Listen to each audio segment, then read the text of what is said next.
Welcome, everyone. I'm excited to kick off today's presentation titled Solutions and Their Properties. We'll be exploring different types of solutions and understanding their key characteristics. Over the next few slides, we'll cover the fundamentals, some interesting properties, and practical applications. Let's get started and dive into this fascinating topic together. Let's take a closer look at the contents of this slide. We start with the topic of ideal and non-ideal solutions. Understanding the difference between these types of solutions is crucial because it affects how substances dissolve and interact. For example, ideal solutions follow Raoult's law perfectly, meaning their properties are predictable, while non-ideal solutions deviate due to interactions between molecules. Moving on, we have solubility, which is a fundamental concept. How much of a substance can dissolve in a solvent under specific conditions? This ties directly into the next point, osmotic pressure, which is the pressure required to stop osmosis and is vital in biological systems and industrial processes. Then, we discuss chemical equations and reactions, which help us understand how substances interact during dissolution or chemical change. Different methods of expressing concentration are also covered. These are essential for accurately describing how much solute is present in a solution, whether through molarity, molality, or percentage. Next, we look at the solubility of gases in liquids, highlighting how temperature and pressure influence gas dissolution. Elevation in boiling point and vapor pressure calculations are thermodynamic concepts that show how solutions behave under different conditions, impacting everything from cooking to industrial applications. Henry's law explains the relationship between gas solubility and pressure, which is particularly important in fields like scuba diving and carbonated beverages. Lastly, we categorize solutions into different types, helping us understand their properties based on their components. All these points are interconnected and build towards a comprehensive understanding of solution chemistry, which is vital for many scientific and practical applications we'll explore throughout this presentation. Welcome to this introduction slide. Here, I want to emphasize the importance of setting the stage for our discussion. We'll be exploring key concepts that form the foundation of our overall theme. It's crucial to understand these points thoroughly because they will guide us through the rest of the presentation. As we go along, I'll connect each idea back to the bigger picture, helping you see how they all fit together. Think of this slide as the starting point, where we outline what's ahead and why it matters. So, let's dive into these core ideas and build a solid understanding from the beginning. Let's start by understanding what binary solutions are. These are solutions that consist of only two components. Typically, we have a solute and a solvent. The solute is the component that is present in the solution along with other substances, but it's usually in a smaller amount. The solvent, on the other hand, is the component that is present in the largest quantity.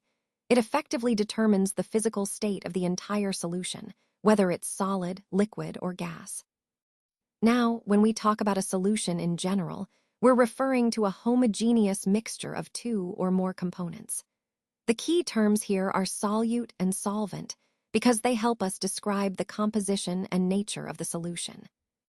Understanding these basics is essential because they form the foundation for more complex concepts about solutions. Whether you're dealing with a simple saltwater mixture or more intricate chemical solutions, knowing which component is the solute and which is the solvent helps us predict behavior and properties of the mixture. Now, let's take a closer look at the different types of solutions we encounter. When we talk about solutions, we're really referring to the various ways we can address a problem or meet a need. These solutions can be broadly categorized into several types, each with its own unique approach. For example, some solutions are technological, involving new tools or systems designed to improve efficiency or accuracy. Others are process-based, which means changing the way we do things to achieve better results. There are also strategic solutions that focus on long-term planning and positioning.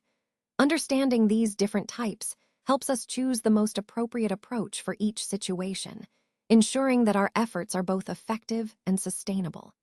This is a key part of the overall theme of problem-solving and innovation that runs throughout this presentation. In this chapter, we are mainly focusing on binary solutions, which are solutions made up of two components, specifically liquid solutions. When we talk about binary solutions, the key point is that they involve a solute and a solvent. Now, depending on the phase of the solvent, these solutions can be classified into different types. For instance, we have gaseous solutions, where both the solute and solvent are gases. An example of this is a mixture of oxygen and nitrogen, which is quite common in our atmosphere. Then, there are liquid solutions, where the solute and solvent are liquids. A good example here is oxygen dissolved in water or ethanol dissolved in water, which is often seen in beverages. We also have solid solutions, where the solute and solvent are solids.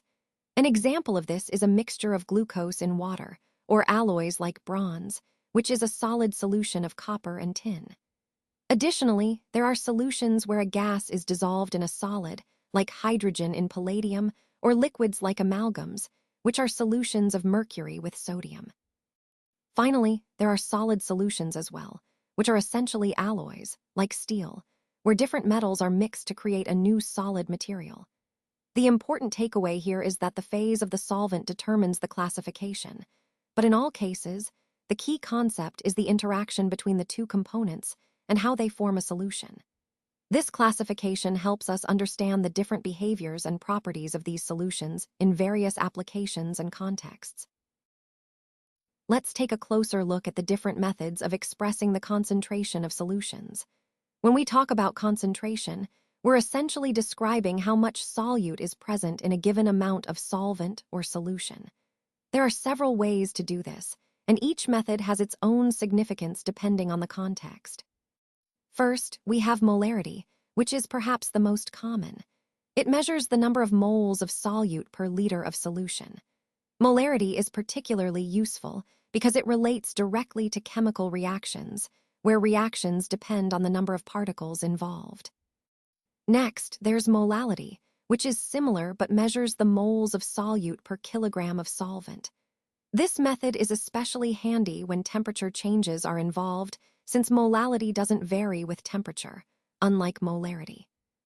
Then we have normality, which considers the number of equivalents of solute per liter of solution.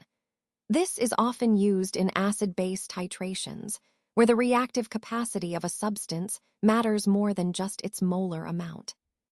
Another important measure is percentage concentration, which can be expressed as weight-volume, volume-volume, or weight-weight. It's a straightforward way to communicate how concentrated a solution is, especially in practical or industrial settings. Finally, there's the concept of parts per million or parts per billion, which are used for very dilute solutions, like in environmental analysis or trace element detection. Understanding these different methods helps us choose the most appropriate one for our specific needs, whether in laboratory experiments, industrial processes, or environmental studies. They all connect back to our overall goal of accurately describing and working with solutions.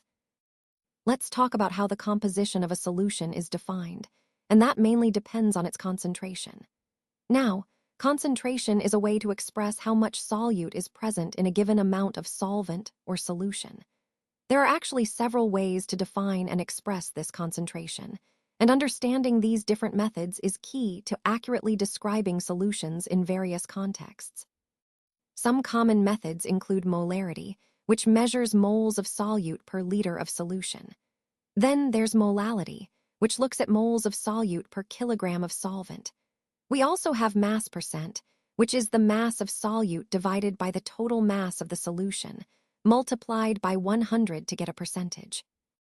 Each of these methods has its own advantages depending on what you're working with. For example, molarity is very convenient for reactions in solution because it relates directly to volume, while molality is useful when temperature changes are involved since it doesn't depend on volume, which can vary with temperature.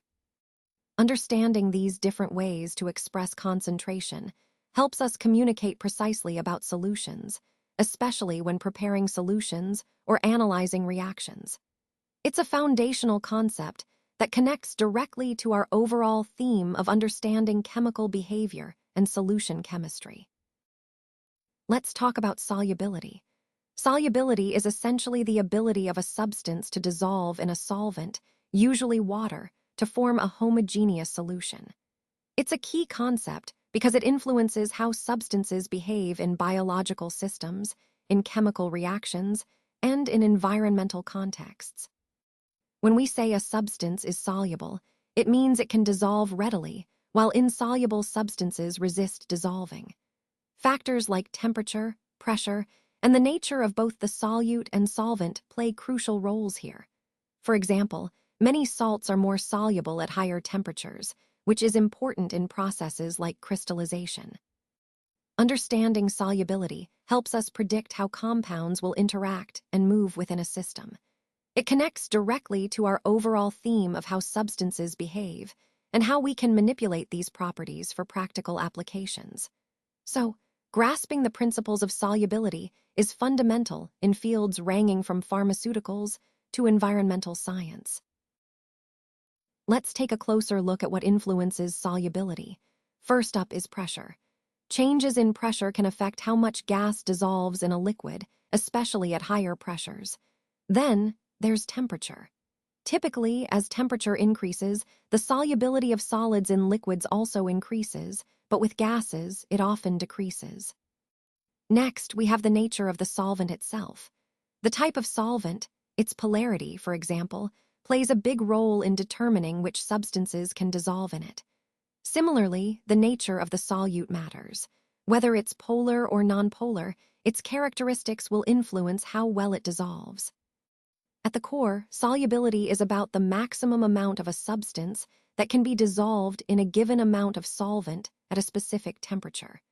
It's a key concept because it helps us understand how substances interact in different environments.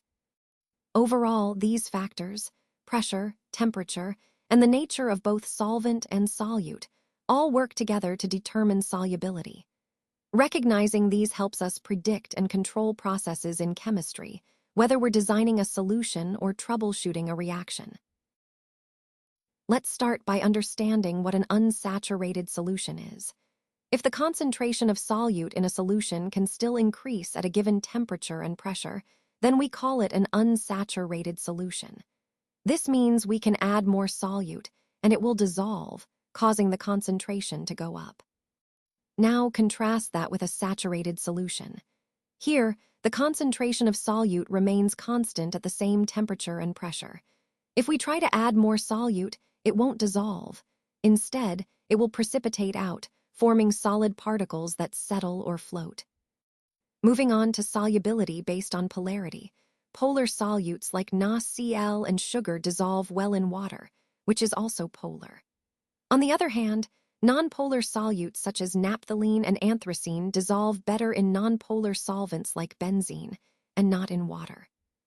This brings us to a key concept.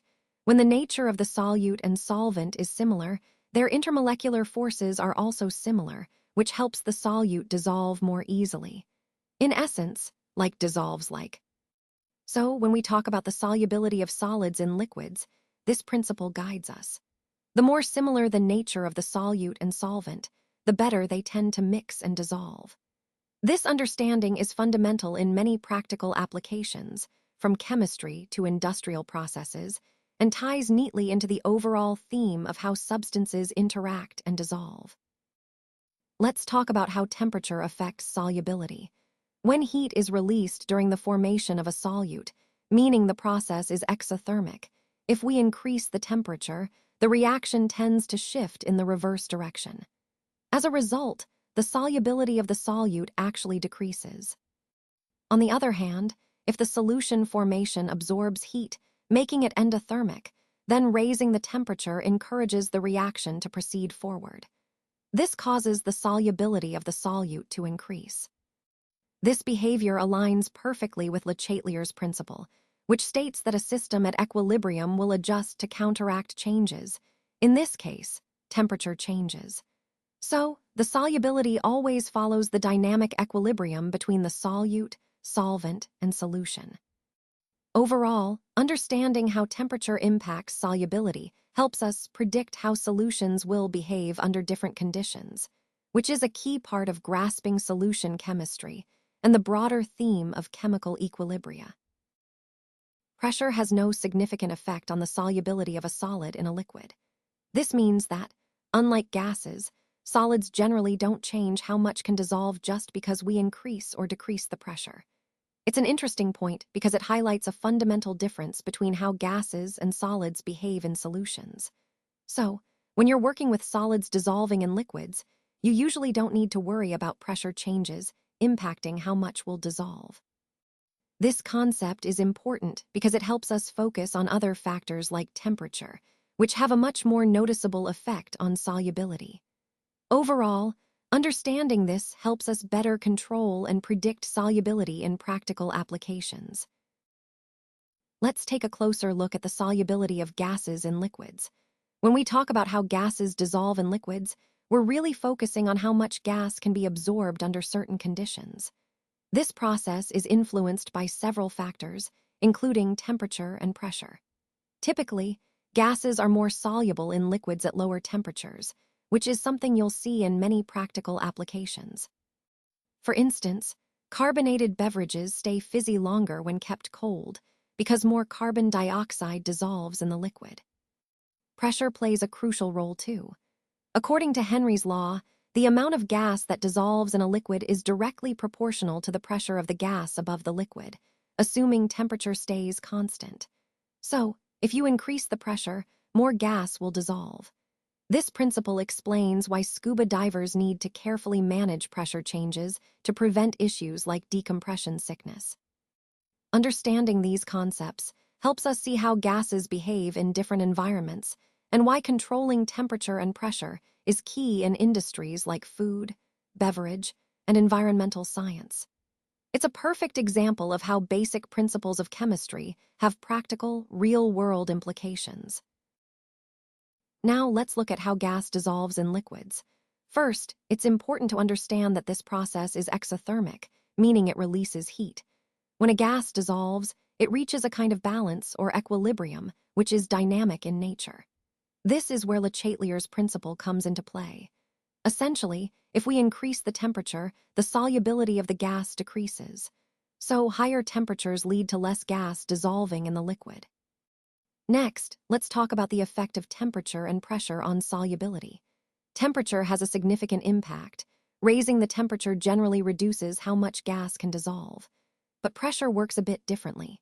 When we increase the pressure of the gas above the liquid, more gas tends to dissolve.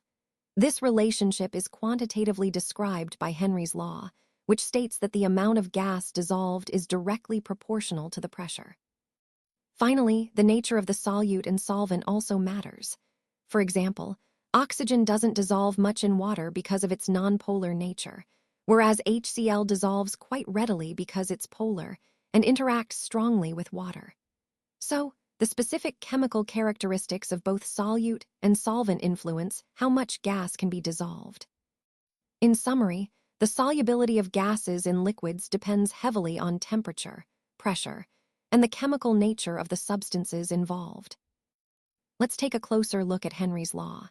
This fundamental principle explains how gases dissolve in liquids. Essentially, it states that the amount of gas that dissolves in a liquid is directly proportional to the pressure of that gas above the liquid. So, the higher the pressure, the more gas can be dissolved. This is crucial in many fields, from medicine to environmental science. Understanding this helps us grasp how gases behave under different conditions and how we can manipulate those conditions for various applications. It ties into the overall theme of gas-liquid interactions and the importance of pressure and solubility in our studies. Let's take a closer look at Henry's law, which involves this constant, Kh, known as Henry's law constant. The key equation here is P equals Kh times. Now, P represents the partial pressure of the gas in the vapor phase and is the mole fraction of the gas in the solution. What this tells us is that the partial pressure is directly proportional to the mole fraction. In other words, as the mole fraction of the gas in the liquid increases, the pressure exerted by the gas above the liquid also increases proportionally. This relationship can be interpreted in a couple of ways.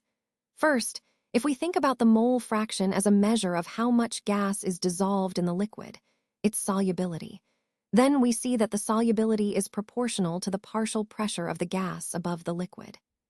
So, at a constant temperature, the higher the partial pressure of a gas above a liquid, the more gas will dissolve into that liquid. This is a crucial concept because it links the amount of gas in solution directly to the pressure exerted above it, which is fundamental in many chemical and environmental processes.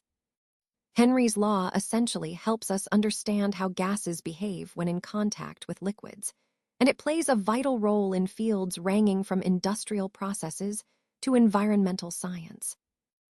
Let's talk about the kH value of a particular gas. As temperature increases, you'll notice that this value also increases. This is significant because it shows us that the solubility of the gas actually decreases as the temperature goes up.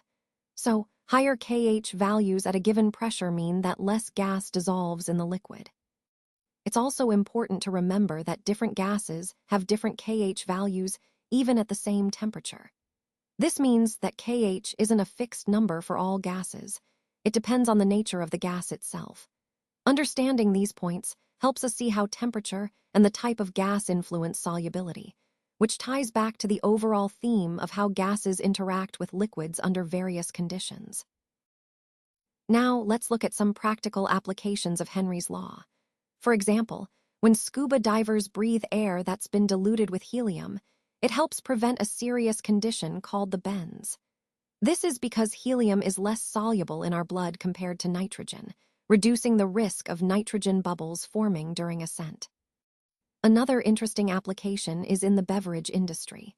To keep soft drinks and soda water fizzy, bottles are sealed under high pressure. This high pressure forces more carbon dioxide to dissolve into the liquid, making the drinks bubbly and refreshing. These examples highlight how understanding gas solubility and Henry's law is crucial in various fields. Whether it's ensuring safe diving practices or producing the perfect fizzy drink, these principles help us control how gases behave under different conditions. Now, this slide highlights an important concept related to solutions of volatile liquids. It states that the partial vapor pressure of each component in the solution is directly proportional to its mole fraction. Essentially, this means that the more of a component you have in the solution, the higher its contribution to the overall vapor pressure. This relationship is the foundation of Raoult's law, which helps us understand how vapor pressures behave in mixtures. Next, we see the term solubility. It's defined as the maximum amount of a substance that can dissolve in a specific amount of solvent at a given temperature. So, solubility depends on temperature and the nature of the solute and solvent, and it tells us how much of a substance can be dissolved before the solution becomes saturated. Moving on, we have molarity, which is a measure of concentration. It's the number of moles of solute present in 1 liter of solution. Molarity is very useful because it directly relates to the amount of substance in a given volume, making it convenient for many chemical calculations. Following that, we see normality. This measures the number of gram equivalents of solute dissolved per liter of solution.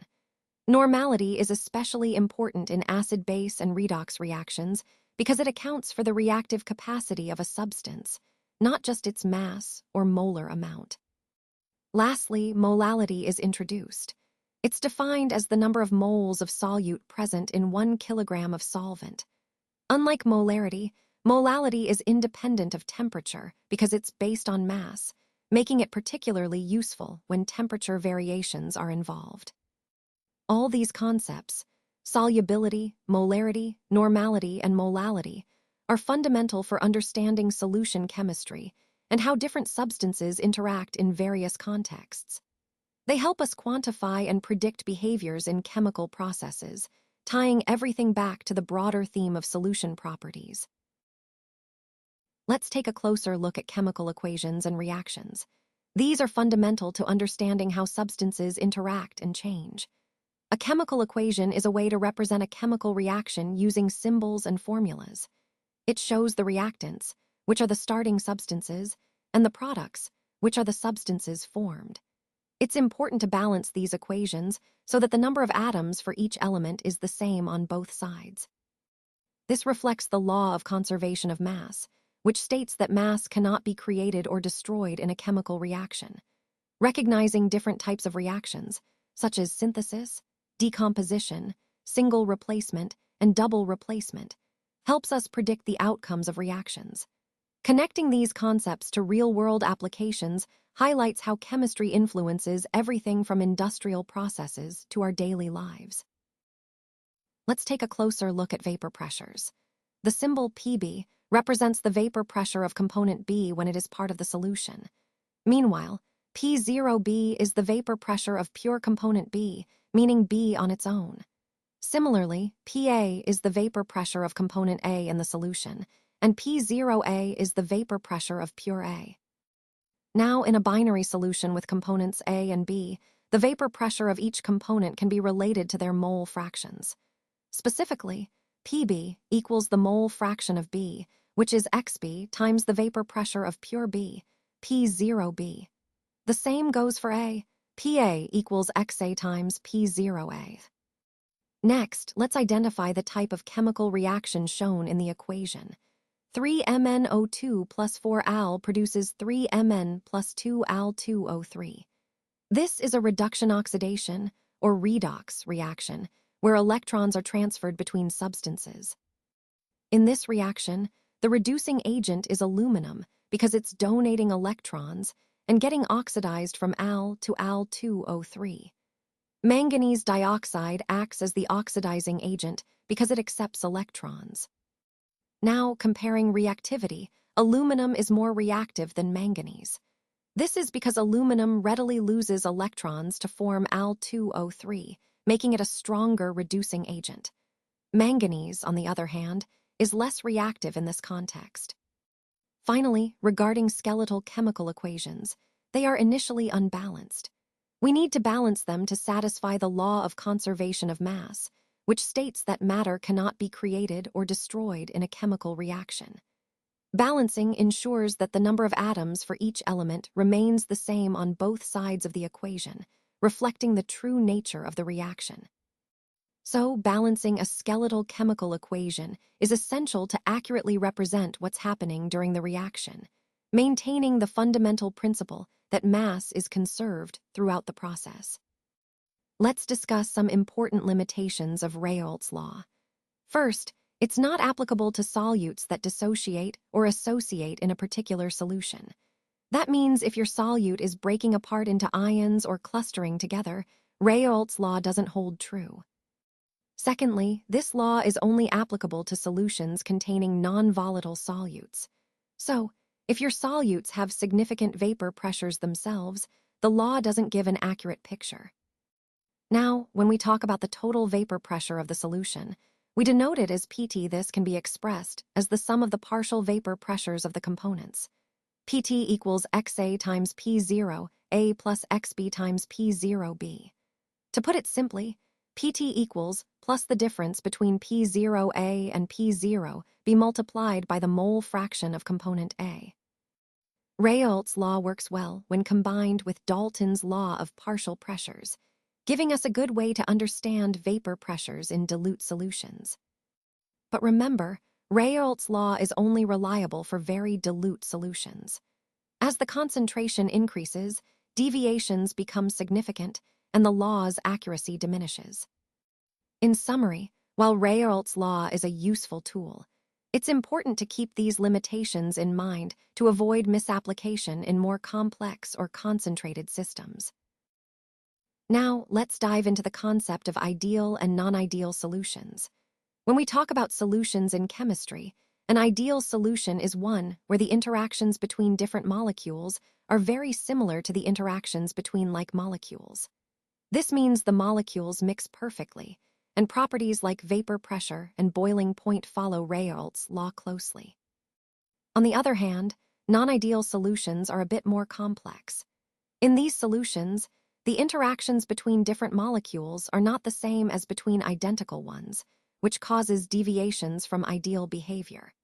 This can lead to interesting phenomena like boiling point elevation or depression, and vapor pressure changes that don't follow the simple rules we see with ideal solutions. Understanding the difference between these two types of solutions is crucial because it helps us predict how solutions will behave under different conditions. It also guides us in selecting the right solutions for various applications, whether in industrial processes or laboratory experiments. So, in essence, the key takeaway is that ideal solutions are a simplified model that's useful for understanding basic principles. But real-world solutions often exhibit non-ideal behavior that we need to account for in practical scenarios. Let's look at some key points about ideal solutions. First, when two liquids form an ideal solution, there is no change in volume during mixing. That is, dV mixing equals 0. This means there's no expansion or contraction when they combine. Similarly, the enthalpy change of mixing, dH mixing, is also 0, indicating that no heat is absorbed or released during the process. Examples of such ideal solutions include ethyl chloride and ethyl bromide, N-hexane and N-heptane, and CCl4 with CCl4. Now, for a solution to be considered ideal, the attractions between like molecules, A and B must be equal, and the attraction between unlike molecules A, B should be almost the same as the others.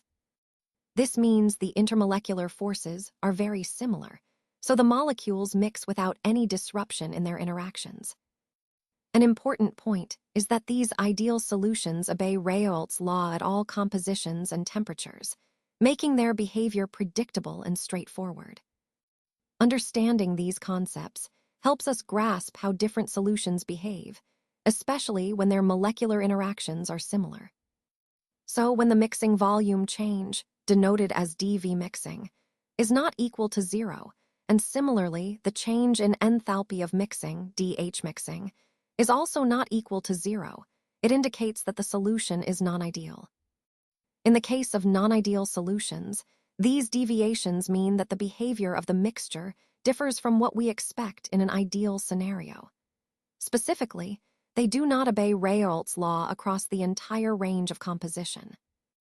This deviation occurs because the interactions between molecules in the mixture are not simply additive or uniform. Instead, they are more complex, leading to these non-ideal behaviors. Understanding this is crucial because it impacts how we predict and control the properties of mixtures in real-world applications, especially when dealing with solutions that don't follow ideal assumptions. So, recognizing non-ideal solutions helps us better tailor our approaches in chemical engineering and related fields. Let's look at some key points about positive deviations from Raoult's law. When we see that DH mix is greater than 0, it indicates that the mixture absorbs heat during mixing, which is typical for non-ideal solutions. An example of this is when we mix cyclohexane and ethanol. Their interactions are weaker than those in pure components, leading to positive deviations. Similarly, when dV mix is greater than 0, it means the volume of the mixture is larger than the sum of individual volumes, which again points to non-ideal behavior. Another important aspect is the relation between vapor pressure and composition. When PA is greater than XA times the vapor pressure of pure A, and PB is greater than XB times the vapor pressure of pure B, these are signs of positive deviation. All these points highlight that positive deviations occur when intermolecular interactions in the mixture are weaker than in the pure substances, resulting in unique thermodynamic behaviors that we need to understand for real solutions. Let's take a closer look at what negative deviations tell us about solutions. When the change in volume during mixing, dV mix, is less than 0, it indicates that the solution contracts upon mixing. Similarly, if the enthalpy change, dH mix, is negative, it means the mixing process releases heat.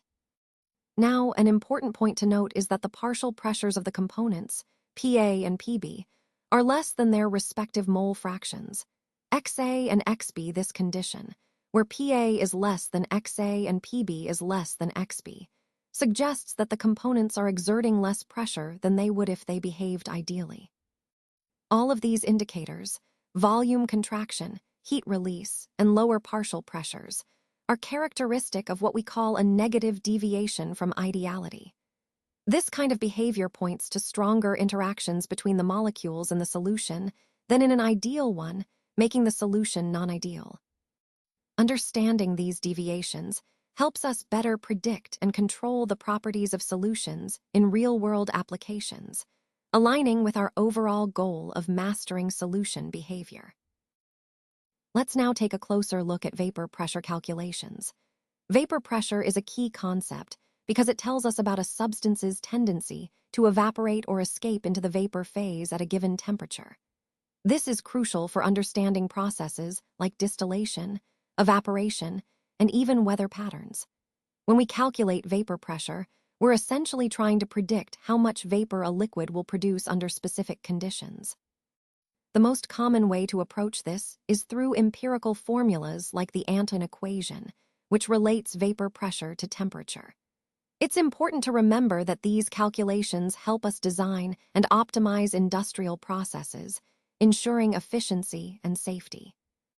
By understanding vapor pressure, we can better grasp how different substances behave in various environments, which ties into the broader theme of phase changes and thermodynamics in our presentation. This knowledge is foundational for many chemical engineering applications, and mastering these calculations allows us to predict and control material behavior more accurately. Let's start by looking at the vapor pressure of pure water at 298 Kelvin, which is 23.8 millimeters of mercury. When we dissolve 50 grams of urea, with its chemical formula NH2CONH2, into 850 grams of water, this changes the vapor pressure of the solution. The key concept here is that adding a non-volatile solute like urea lowers the vapor pressure of the solvent. This is called vapor pressure lowering. To find the vapor pressure of water in this solution, we need to calculate the mole fractions and then apply Raoult's law. Once we determine the vapor pressure, we can then find the relative lowering, which is the ratio of the vapor pressure depression to the vapor pressure of pure water. This gives us insight into how much the solute affects the solvent's tendency to evaporate. Now, moving on to the second part, we have the vapor pressures of two pure liquids, A and B, which are 450 mHg and 700 mHg respectively at 350 Kelvin. When these liquids form a mixture, the total vapor pressure is 600 mHg. Our task here is to figure out the composition of the liquid mixture. That is, the mole fractions of A and B in the liquid phase, using Dalton's law and Raoult's law. We also want to determine the composition in the vapor phase, which involves applying Dalton's law again to the vapor mixture. Understanding these calculations helps us grasp how mixtures behave in terms of vapor pressures and phase equilibrium, which is fundamental in many chemical processes. This slide highlights the importance of vapor pressure concepts when analyzing solutions and mixtures, tying into the overall theme of solution chemistry and phase behavior. Now let's take a closer look at what happens to the boiling point when the pressure changes. As we increase the pressure, the boiling point of a liquid also increases. This is because higher pressure pushes down on the liquid, making it harder for the molecules to escape into vapor. Conversely, if we decrease the pressure, the boiling point drops, meaning the liquid boils at a lower temperature. This concept is really important in many practical applications, like cooking at high altitudes or in industrial processes. Understanding how pressure influences boiling helps us control and predict the behavior of liquids under different conditions, which ties back to the overall theme of how physical factors impact phase changes. All right, let's talk about the units of Kb, which are either Kelvin per meter or Kelvin kilogram per mole. For water specifically, the value of Kb is 0.52 Kelvin per kilogram per mole. Now, Kb is what we call the molal elevation constant, or ebullioscopic constant, and it's key to understanding how boiling points change when we add solutes. When we look at the molecular mass of a solute, we can actually calculate it using the equation delta B equals Kb times m, where m is the molality. Remember, molality is moles of solute per kilogram of solvent. The delta B, or the change in boiling point, is simply the difference between the boiling point of the solution, Tb, and the boiling point of the pure solvent, Tb degrees, so delta B equals Tb minus Tb degrees. This increase in boiling point, delta B, is what we call the elevation in boiling point. Essentially, adding a non-volatile solute lowers the vapor pressure of the solution, which means the vapor pressure becomes equal to atmospheric pressure at a higher temperature. Hence, the boiling point rises. So, the main idea here is that the presence of solutes causes a measurable increase in boiling point, and this increase is proportional to the molality and the constant Kb. This relationship helps us understand and predict how solutions behave under different conditions. Now, let's take a closer look at osmotic pressure. This is a fundamental concept in understanding how water moves across cell membranes. Essentially, osmotic pressure is the pressure exerted by the movement of water due to differences in solute concentrations on either side of a membrane. When there's a higher concentration of solutes outside the cell, water tends to flow in, creating pressure. Conversely, if the inside has more solutes, water moves out. Recognizing this balance helps us understand processes like fluid regulation in the body. It's a key piece in the puzzle of maintaining homeostasis and ensuring cells function properly. So, in the context of our overall discussion, osmotic pressure explains how cells regulate their internal environment in response to external changes. Let's talk about Cu2, Phe, CN6 in the context of membranes. This is an artificial semi-permeable membrane made of cellulose and acetate. It's important to note that it works well in aqueous solutions, but it doesn't function in non-aqueous solutions because it dissolves in them. Now, moving on to natural semi-permeable membranes, examples include animal bladder and cell membranes. These biological membranes allow certain molecules to pass through while blocking others, which is fundamental to life processes. Next, let's focus on osmosis. Osmosis is a spontaneous process where solvent molecules move through a semi-permeable membrane. They go from an area of pure solvent or a dilute solution to a more concentrated solution. This movement aims to equalize concentrations on both sides. It's a natural phenomenon, first observed by Ab Nolet. Finally, when we talk about osmotic pressure, we're referring to the pressure required to stop this flow of solvent. It's a key concept because it relates to how solutions exert pressure due to osmosis, which has important implications in biology and industry. Understanding osmotic pressure helps us grasp how cells maintain their environment and how various processes are regulated. Now, let's take a closer look at the different types of osmosis. First, we have endosmosis, which is the inward flow of water or solvent from a cell through a semi-permeable membrane. In simple terms, this is when water moves into the cell, often in response to the concentration of solutes inside the cell being higher than outside. It's a vital process for maintaining cell turgor and overall function. On the other hand, we have exosmosis, which is the outward flow of water or solvent from a cell through a semi-permeable membrane. This occurs when the external environment has a higher concentration of solutes, causing water to exit the cell. Both processes are essential for balancing internal and external environments and are fundamental to understanding how cells regulate their internal conditions. By understanding these two types of osmosis, endosmosis and exosmosis, we get a clearer picture of how water moves across cell membranes and how cells adapt to their surroundings. These concepts are key to grasping the overall theme of cellular regulation and homeostasis. All right, let's talk about external pressure, which we can denote as pi. When we consider osmotic pressure of a solution, it's essentially the pressure needed to counteract the natural movement of water through a semi-permeable membrane.